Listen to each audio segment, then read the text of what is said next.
baba na. Ayan ang balik niya. Hindi na babalik sa gad niya. Kaya mismong shock. Ito dito.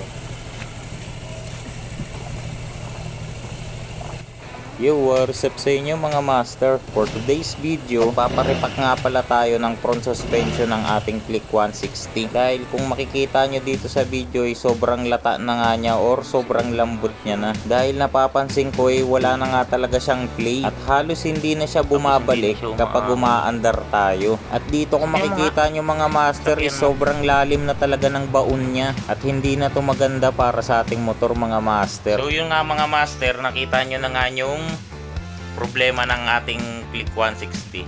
Alam ko sa mga karamihan ng mga naka-Click 160s nakaranas na din ng same issue na katulad nito na malambot nga talaga yung front suspension niya or front shock niya.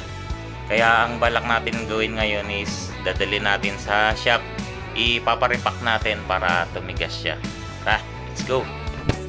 At dito nga mga master is tutunguin na natin yung pinakamalapit na motor shop dito sa aming lugar. At dito yung pagkadating natin mga master is agad-agad na nga nila binaklas yung ating Click 160. At dito nga mga master, meron din ako napansin sa ating manibela. Dahil kapag nililiko-liko mo siya is may sabit na siya mga master. Nalubak din kasi tayo ng malalim. Bumiyahe tayo nung nakaraan ng joyride. Kaya tinamaan yung ball race niya mga master. Kaya ito is sinabay na nga din natin magpakabit ng ball race. Santal nga pala yung tatak ng ball race na gagamitin natin mga master. Dahil ito lang yung available na nandito sa shop at sa tingin ko is okay naman siya mga master. At dito yung binaklas na nga nila yung front suspension natin mga master at kita nyo yung langis napaka-konti na talaga. Bali 5K odo nga pala ang tinakbo nito mga master at nagkaganyan na kagad yung front suspension niya, halos wala ng langis. At dito mga master kung makikita nyo is binaklas na nga din pala nila yung front cover ng ating Click 160. Dahil dyan nila dudukutin para mabaklas or matanggal yung ating ball race.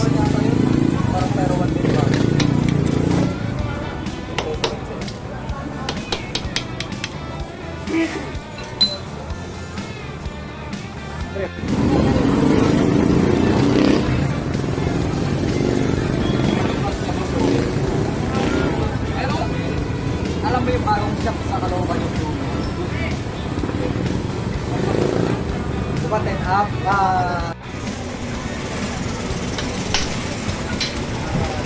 Nga pa rin?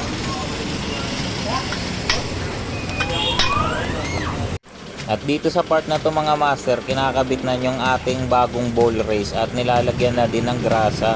Baling kulay blue nga pala na grasa yung nilalagay nila dyan dahil advisable talaga to at recommended kung ikukumpara doon sa kulay orange na grasa mga master.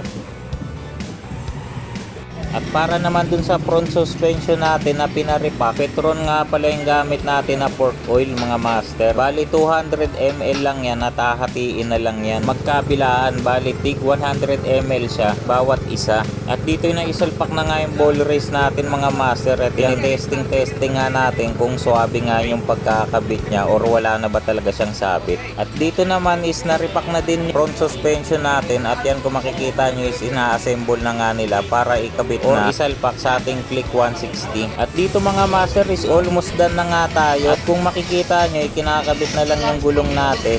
Tapos all goods na yan. Bali 5,500 odo nga pala yung tinakbo natin mga master bago tayo nagparipak ng ating front suspension. At sa mga katulad ko na rider na bumabiyahe sa gabi, advice ko sa inyo na magpakabit na din kayo ng mini driving light dahil kailangan talaga natin yan dahil hindi ganun kalakas yung ilaw ni Click 160. Dahil sa hina nga ng ilaw niya is palagi kong hindi napapansin yung lubak lalo na kapag gabi. At yun yung dahilan kung bakit tinamaan din yung ball race natin. Kaya advice ko na magpakabit din kayo ng MDL. At soon magpapakabit tayo ng MDL mga master. Abangan nyo na lang sa ating next video. At kung napanood mo yung video na to mga master, please comment down below naman kung taga saan ka para malaman natin kung hanggang saan umabot yung video natin. At huwag mo na rin kalimutang subscribe sa ating YouTube channel at pa-like and share na din ang video na to mga master. Maraming salamat sa inyong panonood. Peace out.